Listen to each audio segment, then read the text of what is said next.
Hello, my ghoulish friends, and thank you for joining me today. This is Diana with the Paper Pineapple, and I'm just going to be showing you day 16, and I have a process video for day 17 for you.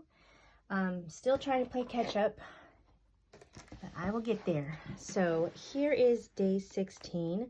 Day 16, I used the back of this page, which was my movie night, outdoor movie night, and I just used silver doily, and I did use Nelly and Clem spooky Halloween kit, and I'll go ahead and link it below in my description so that you can go to her Etsy shop and order her spooky Halloween kit. It's super cute. I love all the pinks and purples and stars. This is just one of their cut aparts or digital, cut files. So then there's a bat. I used Right This Way, this little ghosty, and a star. And this is just one of those little things from, the arts and crafts that they come in little kits. I believe, what is this called? I'm forgetting what this is called. I don't know. Anyway, I'll come back to me.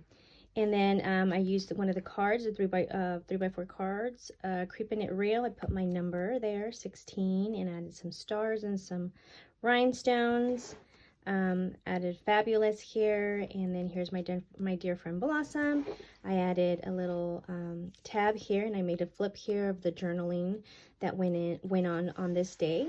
She had a little Halloween party, and she invited my family to attend. So my husband and I and my kids came, and she had all these cute little crafts for the kids to do. They did little frames, and they decorated cupcakes. They played Halloween bingo. They did all kinds of cool funs and crafts.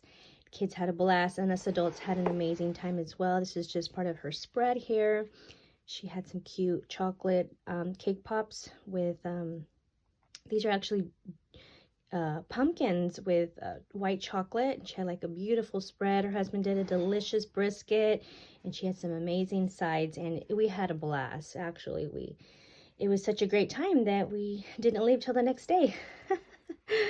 Yeah, I was like a pumpkin, and yeah, I was done by midnight, but it was a definitely fun night, and I had to document that. And so yeah, I kept it pretty simple.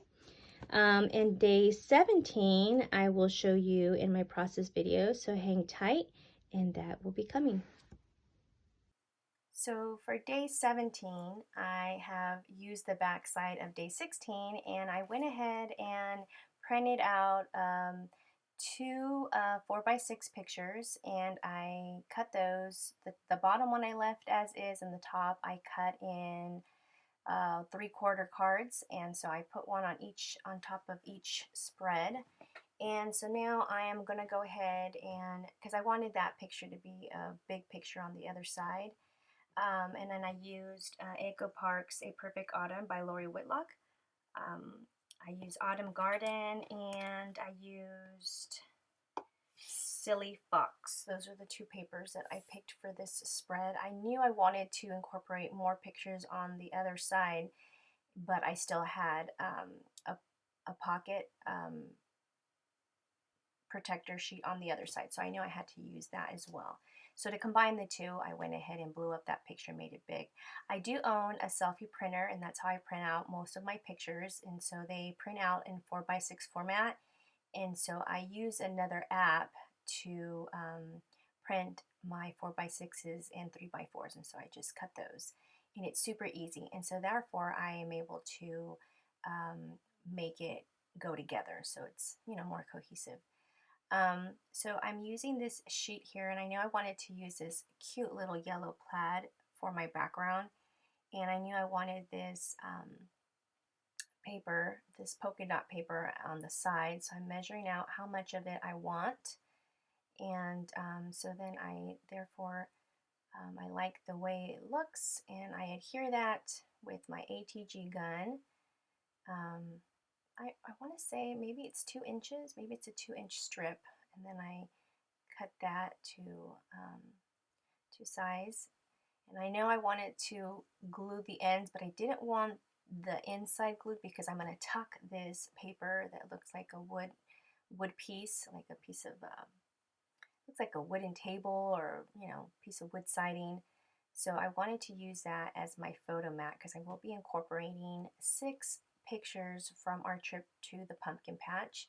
We go to Hillcrest Farms and it is an amazing pumpkin patch. They have a steam train, they have like um, hay rides, they have a corn maze. It's just super awesome, and they have a suspended bridge on there, and so that is our family favorite. So I had to document it in my October daily album. So here you see, these are the pictures that came out of my selfie printer. Again, I used an app to print out my pictures, and I just simply cut it to size. These, I believe, they could be 2 by 2 inches. I'm not so sure. I believe that's the size that they're in. And I do cut a little bit off because I do want a little white showing just so that it doesn't, you know, just so that each picture, you know, doesn't blend in with the background. So here I'm just simply cutting the pieces, my pictures apart, and I start putting them in the order that I would like. So I just arrange them how I want them roughly. And I don't commit yet because I'm not sure how I'm going to embellish yet. This collection is an older collection that I had for a year or two now. So I will be using, these are the extra papers that I had because I had already used this in a couple of scrapbook layouts. So I'm just using what's left of it. I had like 3 full sheets of it, and I knew that I wanted to use this for my pumpkin patch trip.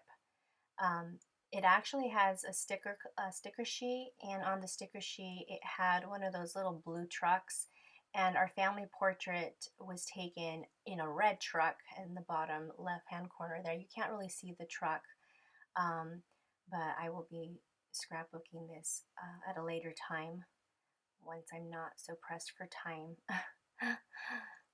But it's just suitable because, you know, we took pictures on a truck and the sticker sheet actually had a little blue truck, so I had to put that in there. So I'm just roughly finding to see how I want to put these, and now I think I'm ready to commit. I adhere them down, making sure that they're aligned the best that I could, and then I'm ready to embellish. So here's a little blue truck sticker, and I just had to put it in there.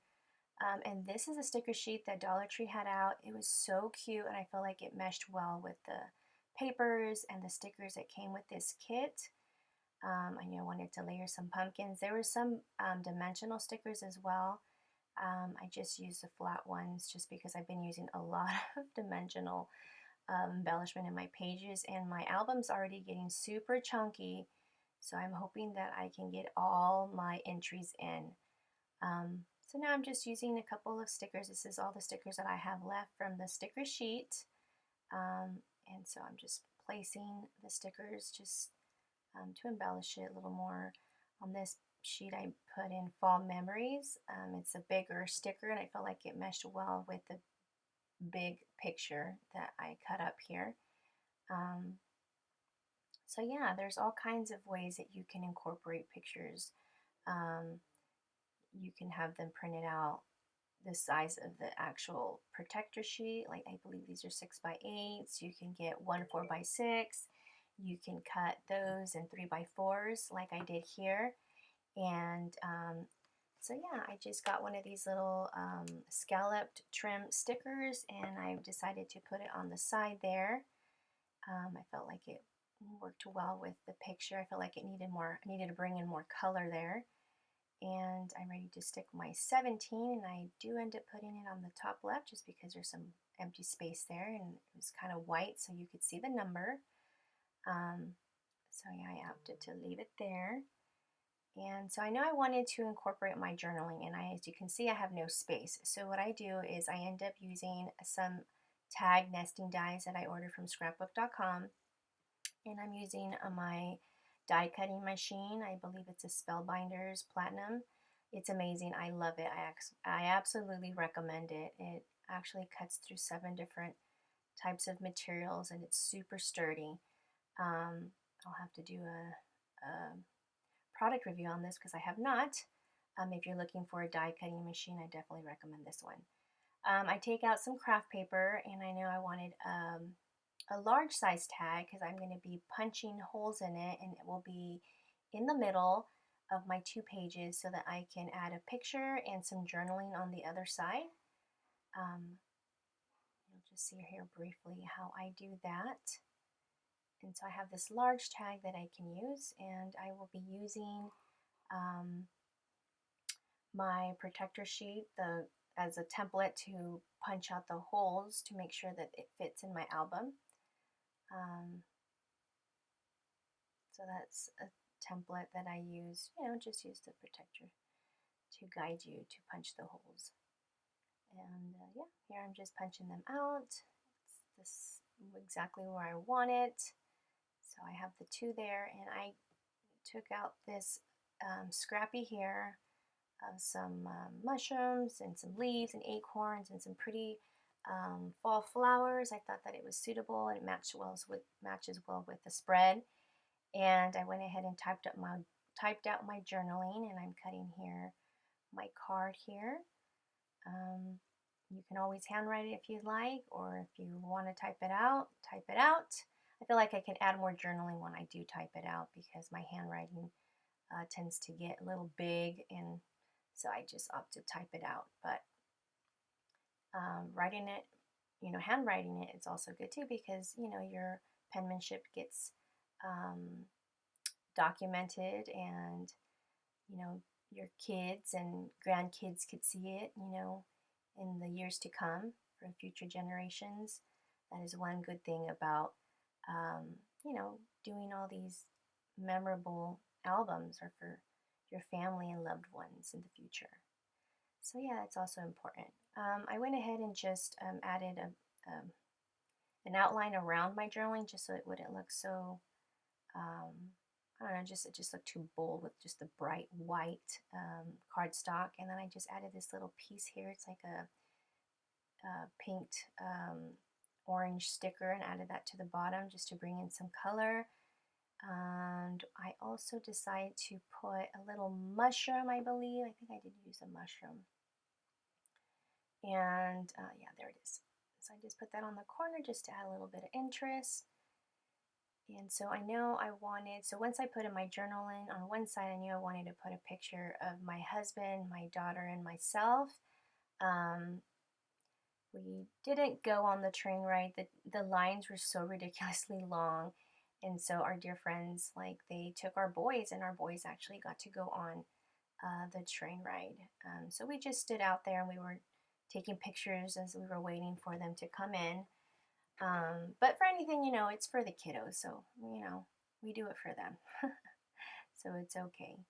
I just ended up taking the scraps from the polka dot paper that I used on the side and wanted to use that to decorate my picture, just give it, some kind of colored paper just to back, my picture, so it doesn't look like it's just floating on cardstock paper, and it brings a little bit of color and a little bit of interest. So I do end up adding that piece in, and then just add my picture on top.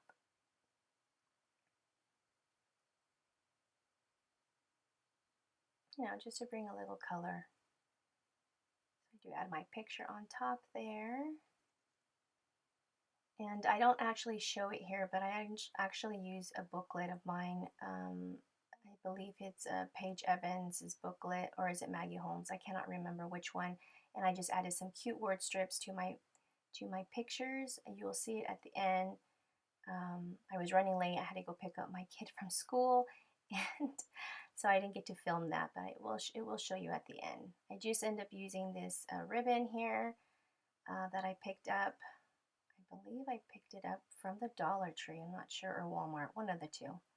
So I trimmed the ribbons, and it's like the perfect size. And I was going to use that baker's twine, but I felt like it was too thin. And so, yep, this concludes day 17. I ended up punching the holes and called this good. I hope you guys liked this video. If you like it and you want to see more videos, give it a thumbs up. And if you aren't subscribed, please consider subscribing. See you guys in the next crafty video. Bye, guys.